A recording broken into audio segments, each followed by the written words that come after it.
Pemain asal Jepang Kenzo Nambu jadi penyelamat PSM Makassar sekaligus menjaga rekor belum kalah hingga pekan 11 Liga 1. Kenzo Nambu menyumbang 1 gol saat PSM ditahan imbang Persis Solo.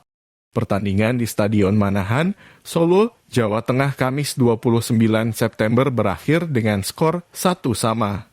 Kenzo Nambu mencetak gol penyimbang Laskar Pinisi di menit 43.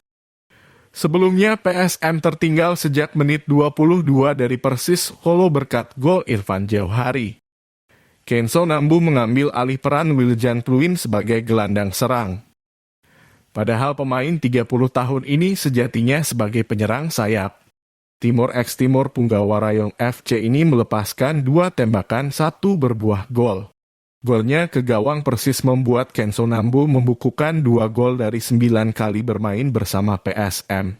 Sebelum berseragam PSM Makassar, Kenzo Nambu merupakan pemain andalan Rayong FC klub Liga 2 Thailand.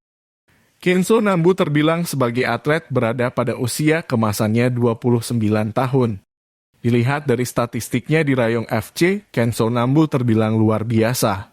Ia mencetak 9 gol dari 17 penampilannya meski posisinya bukan striker. Kini PSM Makassar mengandalkan servis Kenzo. Musim ini Juku Eja julukan PSM Makassar menargetkan juara Liga 1 bersama bos baru Sadikin Aksa.